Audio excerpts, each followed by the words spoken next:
Según el diccionario, empresa significa acción o tarea que entraña dificultad y cuya ejecución requiere decisión y esfuerzo.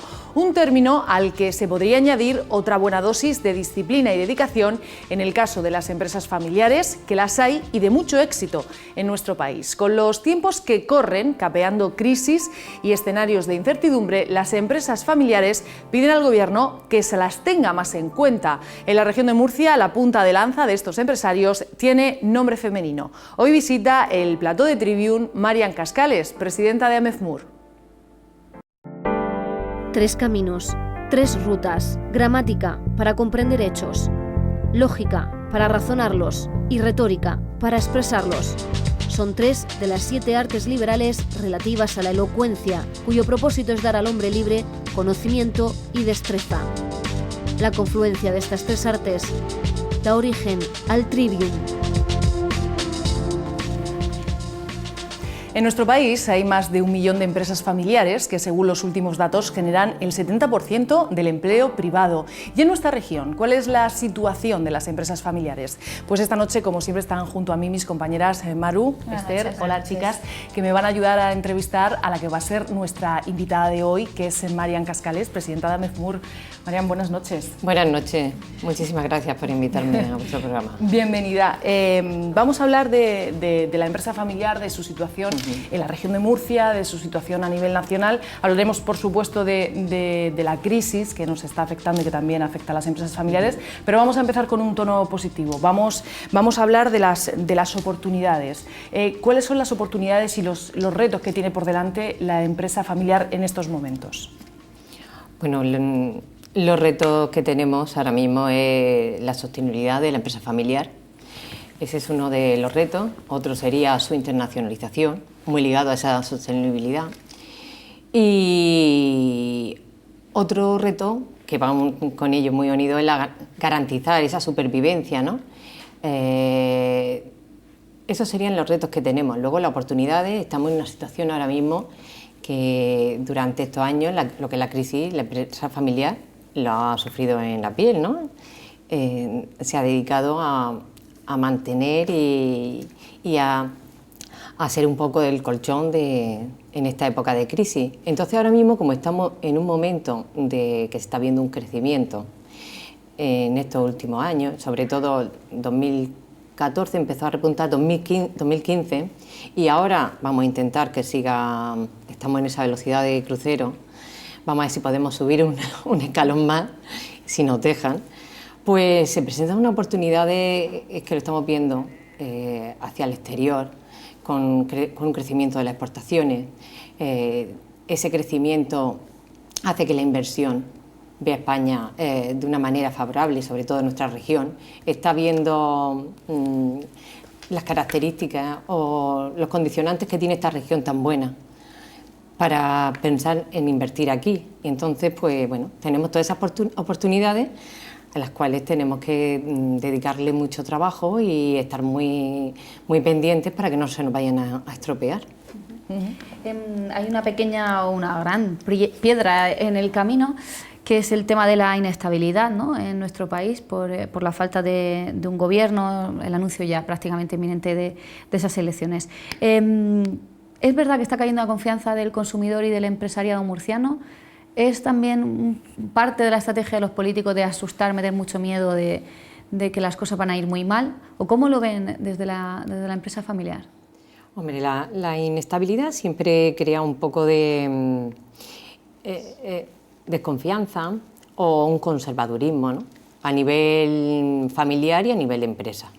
Entonces, los consumidores, los ciudadanos, pues en esa inestabilidad, pues dice, bueno, voy a ser precavido, voy a esperarme. Entonces eso lo único que hace es que va a frenar lo que es un poco la inversión. No es que a lo mejor, sino que están pendientes, está ahí latente, esperando a ver qué ocurre. Si no te importa, me vuelve a repetir lo que me estaba... Es que había una parte que... No, si caía la confianza del empresariado y del consumidor. Sí, ahí está. Y sobre todo porque hay veces que no sabemos si de verdad es apocalíptico o, bueno, no es tan grave, o si lo están utilizando un poco. No, yo no creo que sea tan grave, pero también es porque quiero pensar que no va a ser así, ¿vale? Creo que la confianza del consumidor, hemos visto que ha habido de ese pesimismo que había, volvió a haber confianza.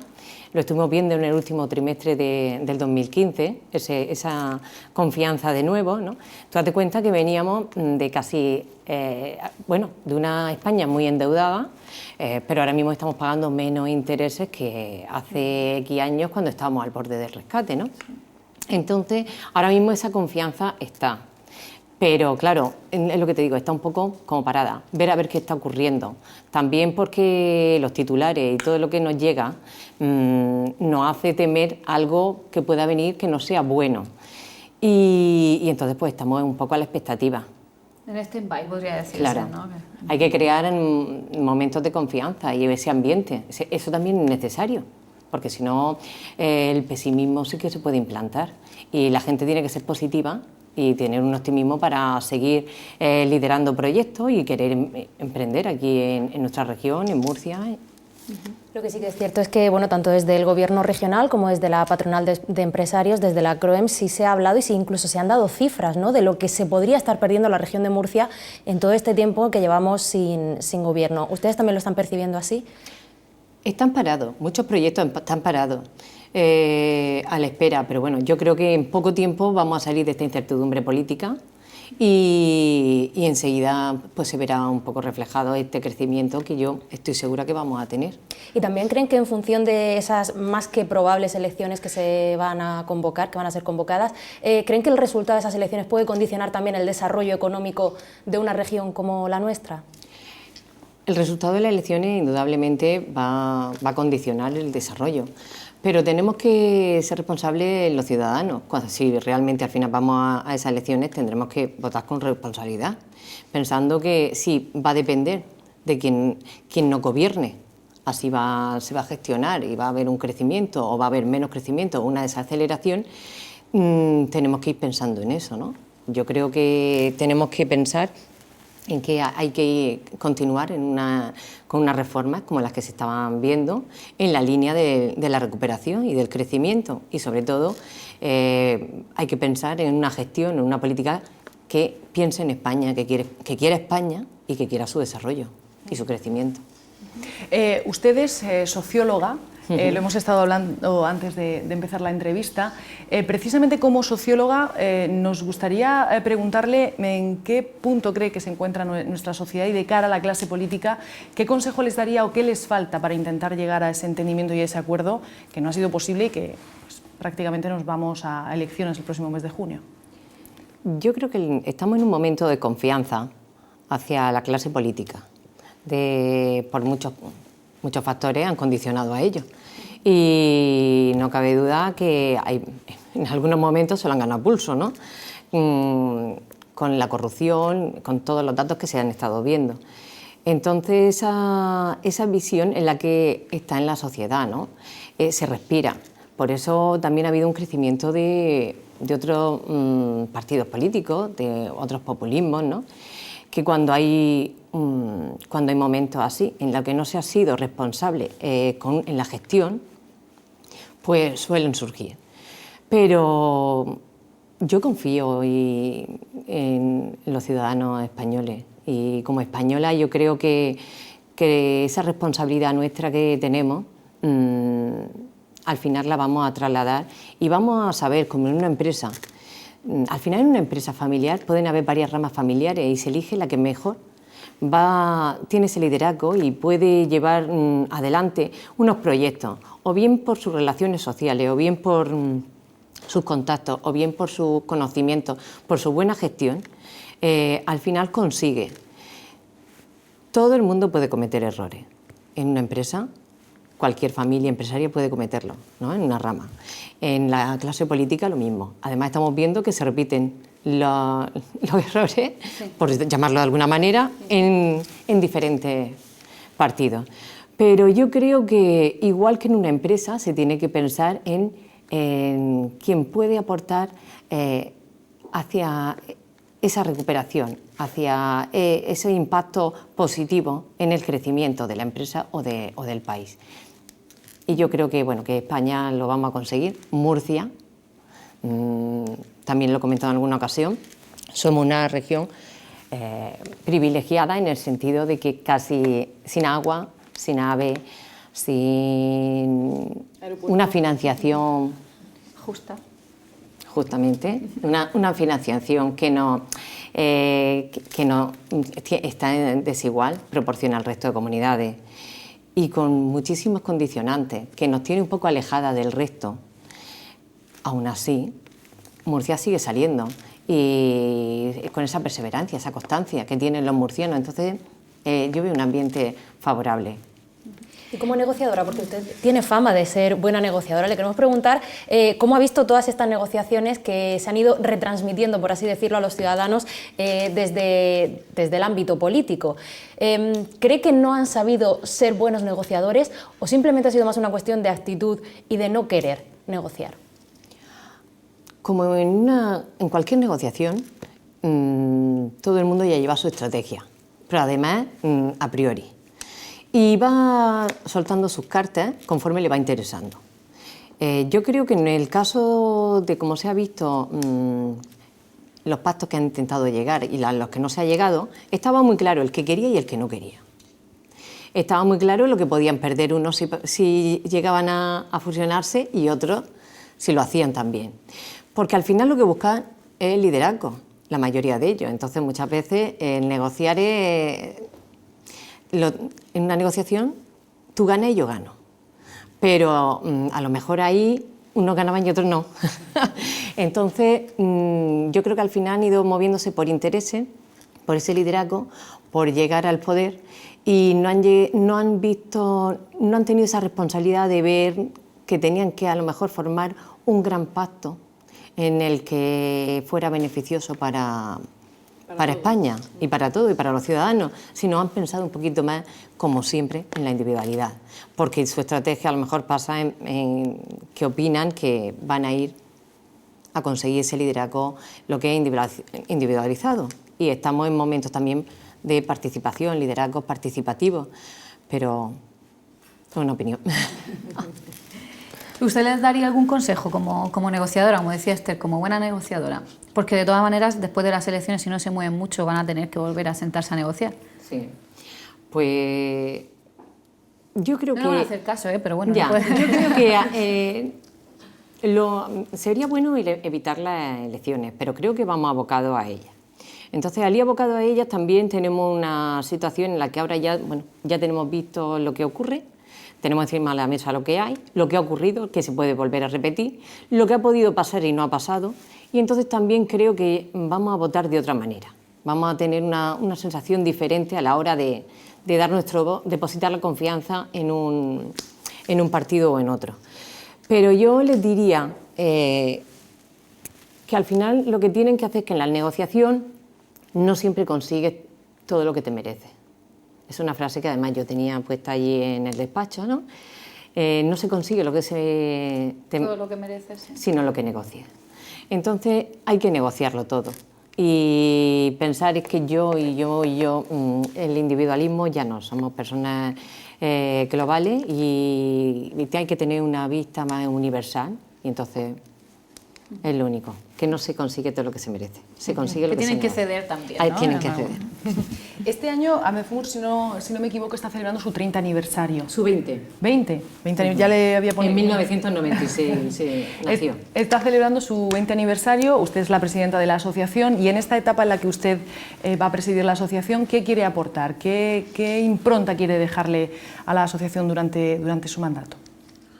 Pues desde el principio, como presidenta de AMEFUR, pensé que lo que quería era acercar un poco lo que son las empresas familiares a lo que necesitaban, sus necesidades, a lo que de cara a la administración, con los medios de comunicación y los agentes sociales, para que pudieran hacer saber todo lo que las empresas familiares saben hacer en esta región. Es decir, la región de Murcia tiene el 85% de sus empresas son familiares.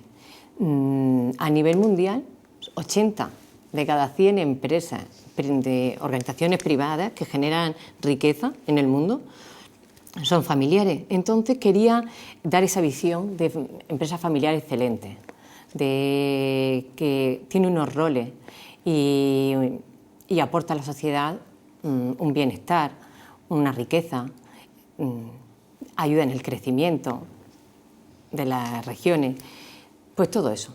Entonces es lo que estoy intentando, y cada vez que a lo mejor me llamáis para alguna entrevista, pues intento poner de manifiesto que las empresas familiares son un valor a preservar en la sociedad por todas estas condicionantes, que crean bienestar, que aportan crecimiento a las regiones con sus valores, con ese paso de generación a generación, y eso.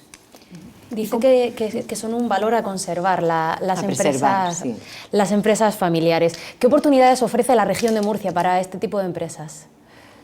Bueno, la región de Murcia ofrece a las empresas familiares y no familiares, a cualquier inversor le debe de ofrecer muchísimo bueno, porque volvemos a lo mismo, en Murcia tenemos de todo. Y tenemos ahora mismo una situación en la que a lo mejor problemas geopolíticos y de otro índole son favorecedores para el turismo y para nuestras exportaciones. Cosa que tenemos que saber aprovecharlas, porque otra cosa que tenemos en Murcia y en España es que en momentos buenos, procesos buenos, los enmascaramos o enseguida salimos con alguno malo nosotros. Es decir, en vez de aprovechar el momento, no sé cómo nos lo apañamos para intentar estropearlo. Pero volviendo a lo que me estabas preguntando de qué tiene de bueno para las empresas familiares, pues tiene todo eso, tiene el clima, tiene la situación, no tenemos agua, pero estamos en el buen camino, estamos peleando. Hombre, el traspaso es una opción, pero está bien que ya se está trabajando otras opciones como el agua desalada y el precio, ¿no?, de este agua. Hay que seguir trabajando en ello, y Murcia pues, nos aporta pues, un espacio que es muy apetecible para estar aquí, o por lo menos eso es lo que tenemos que intentar transmitir. Y no sé si vas por ahí la pregunta o quieres... No, quería saber, por un lado, cuáles serían las oportunidades o cuáles son las facilidades que se da a los empresarios, porque, por ejemplo, escuchamos al Gobierno regional hablar de simplificación administrativa, claro, hablamos de apoyar a las pequeñas y medianas empresas, hablamos de apoyar a los emprendedores. Todo esto, al final, ¿en qué se queda? Bueno, vamos a ver. Llevamos tiempo diciendo, y además desde que comencé con el mandato, que necesitábamos una menor burocratización, ¿no? Pero al final, como las empresas. Si una empresa es más atractiva para su cliente, porque es más ágil, más plana, menos burocrática, y hay muchas multinacionales que es todo lo contrario. Entonces quieren la agilidad de proyectos para su desarrollo. Y eso hace que haya confianza de un cliente hacia una empresa. Si eso lo traslada a la administración, para que haya una confianza del empresario hacia la administración o del ciudadano hacia la administración, quiere estructuras planas, quiere menos burocratización y que haya simplificación. Tenemos ahora mismo una buena noticia, y es que hace una semana ha salido un decreto ley con unas medidas de libertad económica y también simplificación administrativa.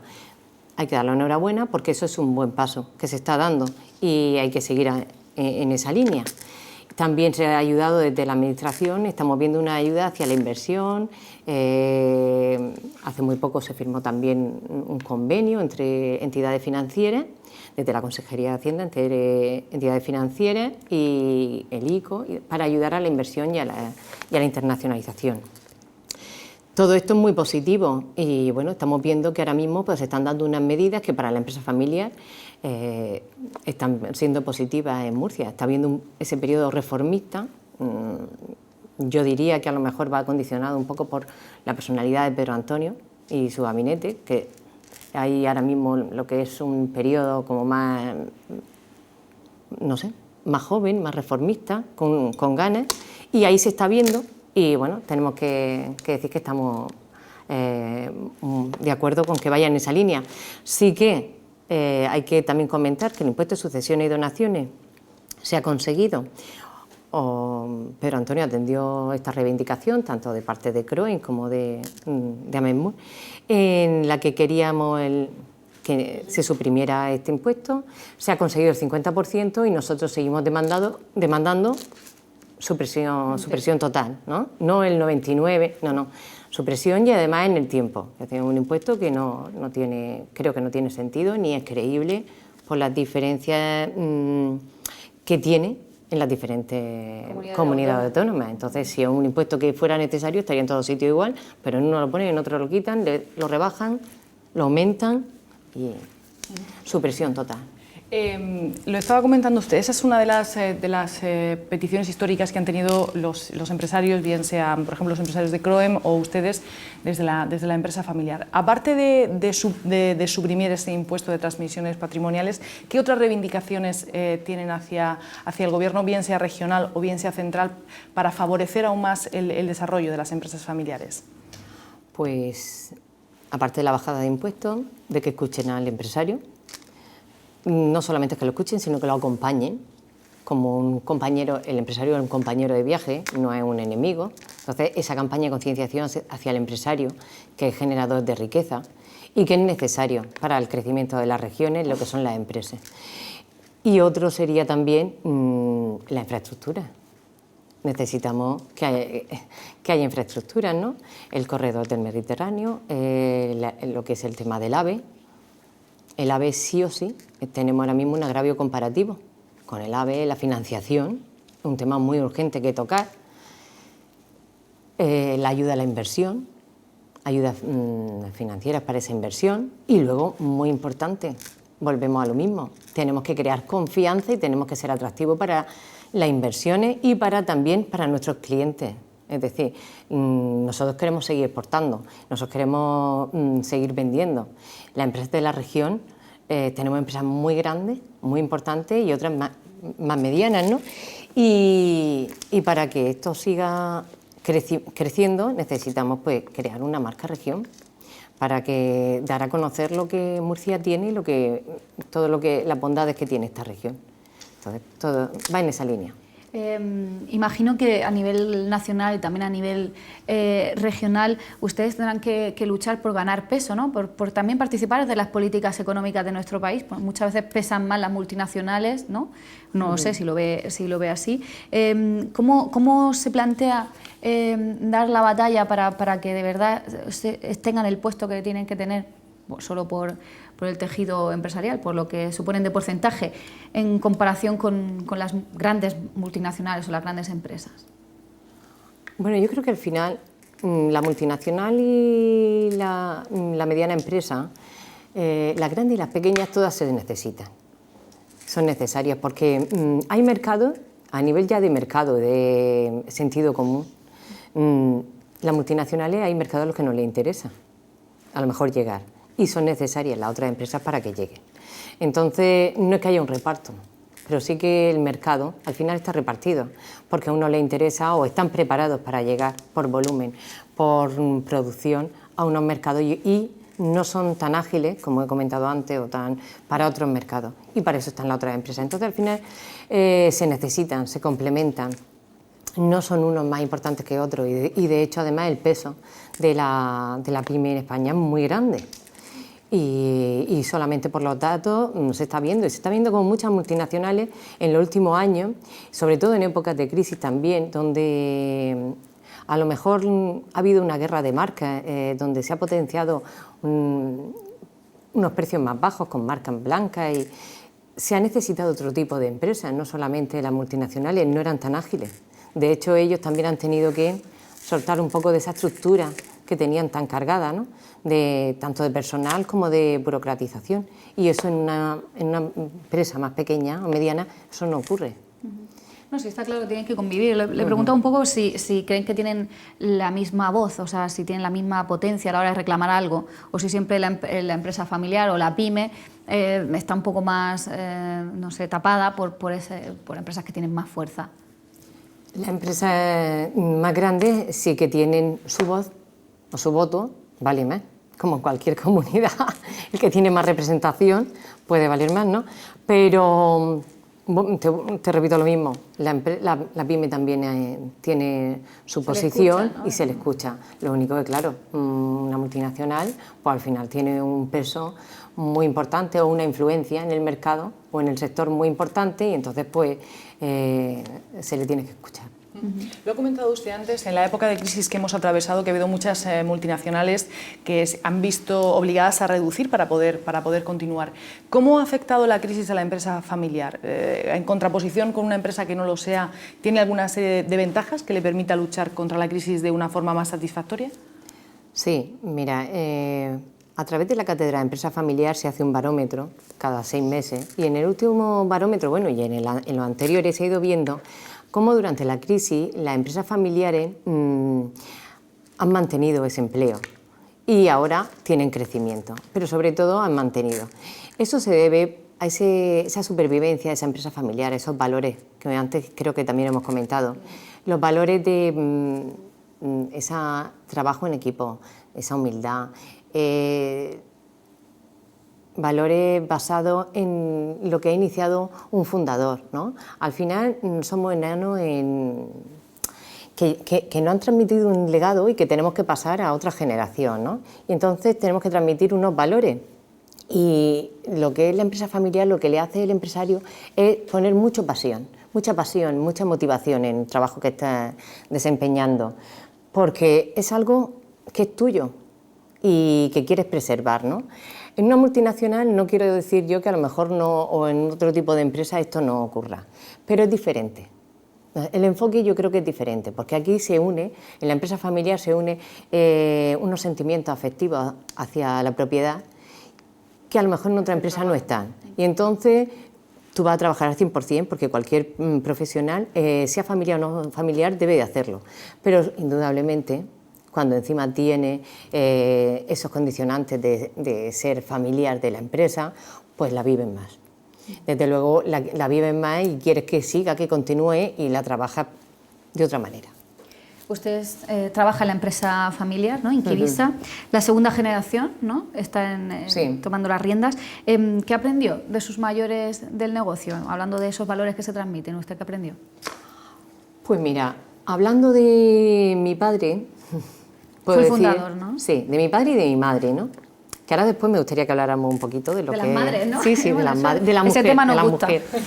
Pero de mi padre puedo decir mucho bueno.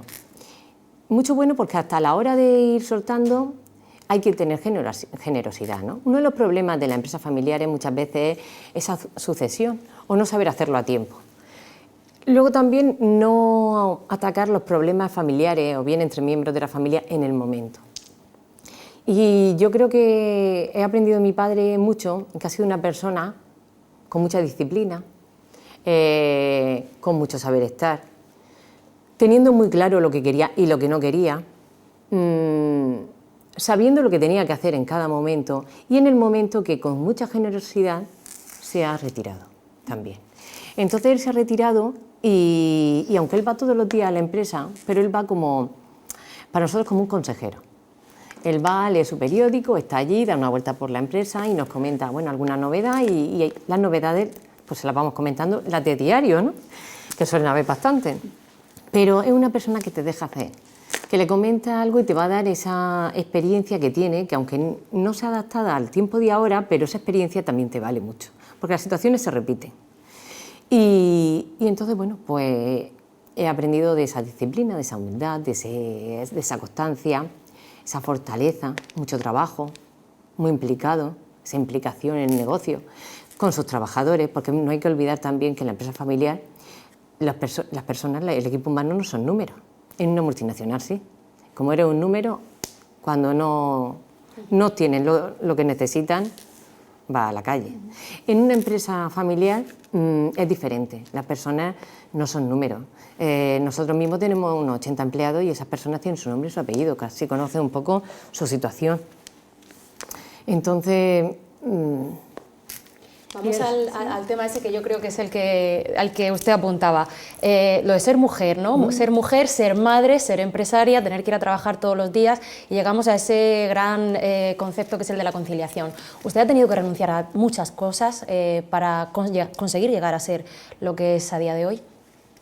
Mira, yo me gustaría primero, antes de entrar ahí, decir una frase y es que hay 3 valores como es... la libertad económica e individual, la conciliación Y también la sostenibilidad para que la empresa o todo continúe en esta sociedad que tenemos ahora mismo, ¿no? Y haya un crecimiento y haya una sociedad mucho más justa, equilibrada y equitativa. Entonces, sobre el tema de esta conciliación, históricamente el rol de la mujer, el de la madre, el que habría sido de mi madre, pues al final eres la presidenta de lo que es el órgano familiar. Te encargas de la educación de los hijos, de velar por los intereses de la familia, de que los miembros todos estén bien, de que intentar evitar los conflictos, de ser una madre. Y entonces ese rol, el rol familiar, era el suyo, el rol de los negocios no. Entonces yo un aplauso le quiero dar a esas madres que tenían el rol familiar, eran las líderes de ese rol. Pero ahora actualmente también tenemos el rol de estar en el negocio. Entonces ahora las mujeres también somos líderes a nivel de negocio, de poder emprender. Mira, ahora mismo se está acuñando un término nuevo para el emprendedurismo femenino o en el liderazgo que se llama el mompreneur. Es un término francés que lo que viene a decir son madres, jóvenes madres, sobre todo tienen estudios superiores, con edades comprendidas entre los 25 y 45 años, que están emprendiendo negocios. Bueno, pues en Estados Unidos nos encontramos con más de 7 millones de mujeres que son madres y que lo están haciendo. Y en México, el 50% aproximadamente de las pymes están gestionadas por estas mujeres, las dirigen ellas. Entonces, nos estamos encontrando ahora mismo que hay una situación diferente. Es decir, históricamente desempeñaban ese rol y ahora tenemos otro más que es de liderar y continuar empresas, lo que es esa sucesión. Y bueno, pues yo le daría un aplauso a todas las mujeres que en su momento han desarrollado ese rol muy importante y que ahora pueden llevar los dos, porque no han dejado el otro. El que te vaya a trabajar fuera sigue trabajando también dentro, o por lo menos pensando en la educación de tu hijo y en pensar en lo mejor para ellos. ¿Pero usted lo ha tenido fácil para poder compaginar esas dos facetas? Yo creo que va también un poco en la persona. No sé si es fácil o difícil para mí. Lo que sí es que está claro es que a mí la casa se me suele caer encima. Yo en mi casa paro muy poco. Estoy muy poco porque cuando no tengo algo que hacer, me lo busco. Quiero decir, por mi forma de ser, soy una persona muy activa y necesito. De hecho, alguna vez he dicho, pues no voy a trabajar y además no se lo creen. La gente me conoce y sabe, no, imposible. Y entonces lo tienes fácil porque tú, fácil nunca es, pero tú tienes que intentar como mujer, y las mujeres tenemos mucha fortaleza, que la transmitimos también a nuestros hijos, tenemos que saber decir, voy adelante, voy a saltar los obstáculos hay muchos, no, muchísimos. ¿Te das cuenta que ese matiz un poco rancio a machista, aunque ha cambiado la mentalidad, eso existía? Y entonces ahora hay un cambio de mentalidad y está haciendo que la mujer adopte otros roles, ¿no? Pero eso existía. Entonces, si la mujer tiene esa fortaleza, si ella misma no tiene miedo, que muchas veces también nos lo ponemos nosotros mismos. Yo he hablado con gente y dicen, no, a mí quita, no. Entonces, también tiene ganas de calentarte la cabeza, de complicarte la vida. Todo esto es una complicación más. Y luego te voy a decir que, como tengo 3 hijas, y creo que lo hemos comentado antes, al final los hijos cogen los valores o les transmiten, o lo que ven, es lo que ellos después van a continuar, ¿no? El ejemplo lo tenemos ahora mismo, hay un anuncio del IKEA en el que sale un padre andando con las manos en los bolsillos y le sigue el hijo y lleva las manos en los bolsillos también, ¿no? Es decir, actuamos por imitación muchas veces. Entonces mi hija, y de hecho me lo ha dicho la mayor ya, el verme a mí trabajar en la casa, organizar, fuera trabajando y luego seguir formándome, eso dice que a ella le ha motivado mucho. Y que eso le hace a ella intentar superarse, es decir, que puede con todo. Entonces, pues sí, las mujeres podemos con todo, solo nos lo tenemos que proponer. Pero necesitamos a los hombres, ¿eh? Tampoco quiero decir que ahora están las mujeres y hay que quitar al hombre. El hombre es necesario y se complementa con la mujer. Y Bebi, hablé todo este tema de las jornadas reducidas que hemos visto en algunos países, que incluso se ha planteado desde el propio gobierno, el Partido Popular, también PSOE y Ciudadanos han dado algunas pinceladas de esto. ¿Esto cree que puede servir para algo? ¿Que va a ayudar? ¿Que no? ¿Que España quizá no tiene esa tradición y que nos va a costar un poco más? ¿Qué opina? Bueno, yo estoy a favor de la conciliación. Creo que la conciliación no entiende de género. La conciliación tiene que ir con las personas. Porque para un hombre, para una mujer, necesita trabajar 1 hora e irse a casa, o irse al teatro, o irse al baile, donde quiera, y lo mismo una mujer. El que más trabaja no es el que más horas esté en una empresa. Porque, de hecho, si un hombre o una mujer está muchas horas en una empresa, llega un momento que el rendimiento de cada persona se va disminuyendo. Entonces no puedes tirarte eso de trabajar en la empresa más de 16 horas o 14 horas. No, porque eso está demostrado, el rendimiento va bajando conforme van pasando 1 hora. Entonces yo creo que lo que más también nosotros en Inquivisa, hace unos años ya pusimos la conciliación en este sentido. Al tener menos de 250 personas no tiene lo que son políticas, pero sí lo vamos haciendo. Esa flexibilidad, lo que son turnos fijos, bien de mañana y de tarde. En nuestro caso, horario en lo que es administración y oficina, horario de 8 a 3. Por la tarde te puedes dedicar a lo que quieras. Mira, puedes seguir formándote, que es interesante, eso es muy bueno para una empresa. Puedes dedicarte a tu familia. Que eso es calidad de vida y eso es dinero, ¿eh? Eso al final se convierte en dinero. Al día siguiente llegas y te has desintoxicado. El cuadro que tienes en el despacho, que lo habías torcido, como lleva ahora afuera, a lo mejor ya lo ves, que tienes que ponerlo recto. Es un ejemplo. Eso puede pasar con muchísimas cosas, entonces hay que salir. Y hasta el que te dediques por la tarde a ir a baile, a teatro, aprender teatro, a lo mejor es muy bueno para una negociación o para un vendedor. El aprender otras cosas, entonces yo creo que la conciliación es buena. Al final hay que ir un poco al horario europeo y se está viendo que las empresas que concilian son más productivas.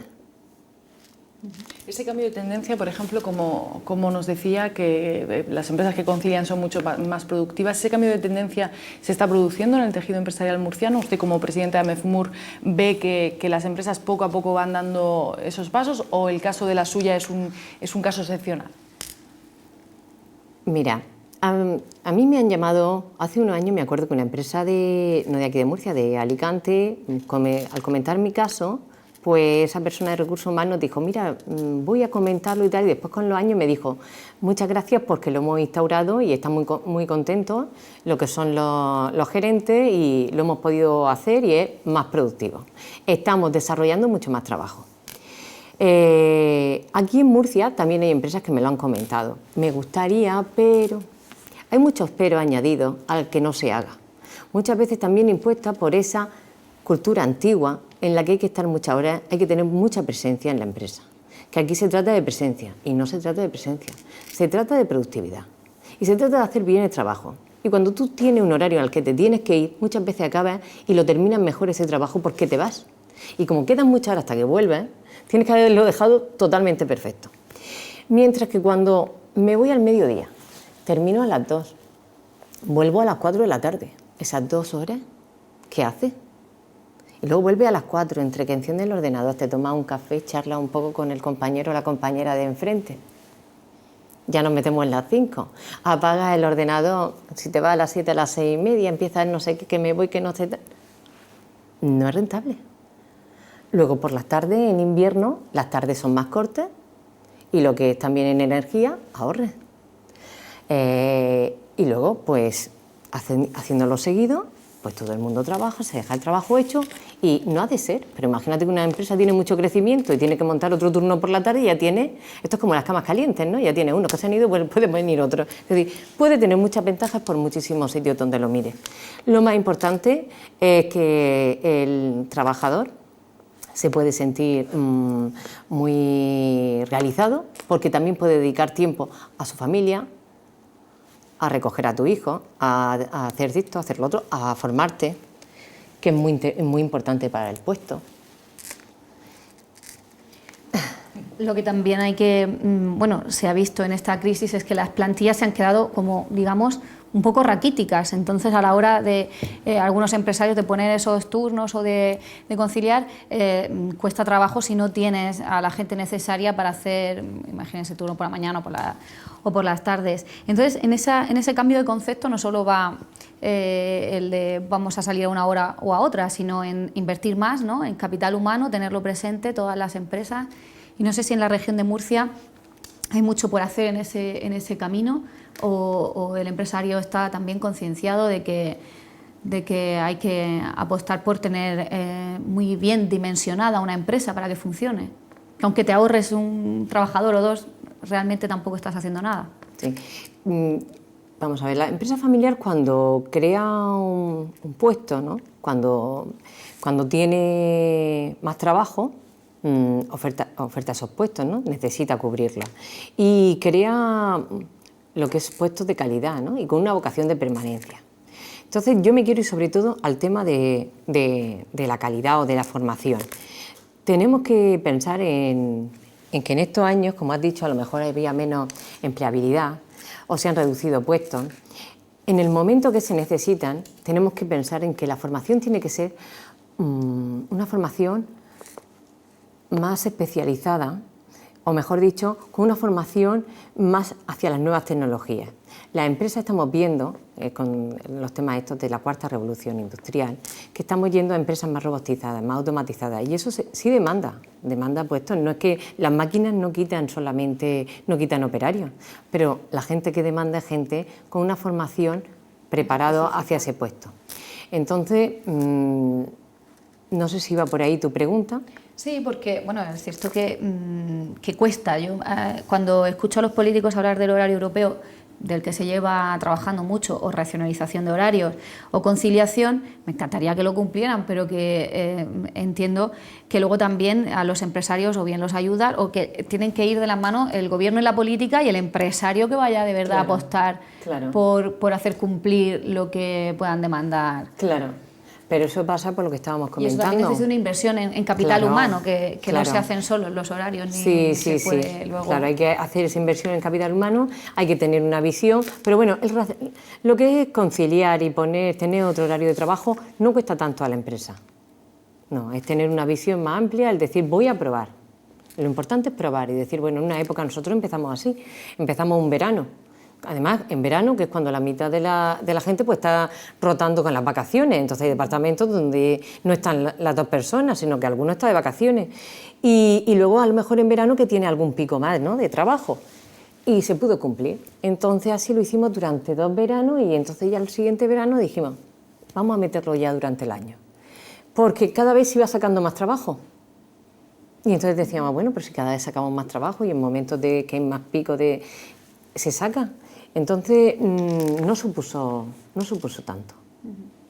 Bueno, pues al final es importante, ¿no?, que, bueno, pues que los trabajadores estén concienciados de que a lo mejor pues esas horas en las que están en el trabajo tienen que estar al 100% en la medida de las posibilidades. Y es importante también que los empresarios sepan, la gente con la que cuentan, es importante que nuestros políticos, nuestros gobiernos sean conscientes de las necesidades de la sociedad. Es importante que esté AMEFMUR también, ¿no?, para poner todo esto en contacto y coordinar. Sí. ¿Cómo está llevando todo este tiempo desde que asumió la presidencia de AMEFMUR? Pues bien, porque hay un equipo muy bueno. En la junta directiva somos 10 personas actualmente y el equipo que tengo alrededor es buenísimo. También tenemos una persona lo que es a nivel de dirección y otro administrativo en la asociación, y con la ayuda de todos pues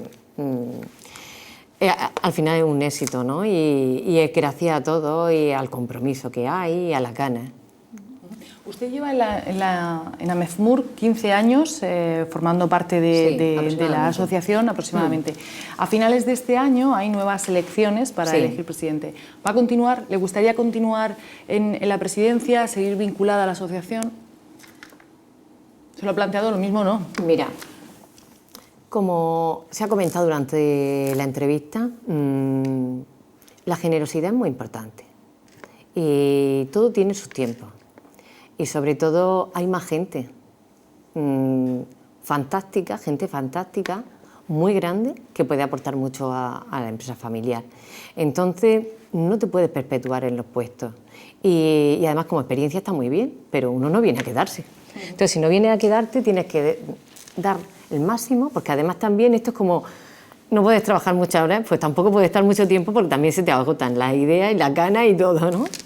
Entonces, hay que ser generoso y hay que pensar que igual que tú has estado, tiene que haber otra persona a continuación y así sucesivamente, porque hay mucha gente que ha estado mucho tiempo, igual que yo llevaba muchos años y estaba ahí un poco en la retaguardia, ¿no? Y ya en los últimos años ha sido cuando ya he entrado en la junta directiva y ya va dando un paso, ¿no? Al frente y cogiendo responsabilidades, son responsabilidades.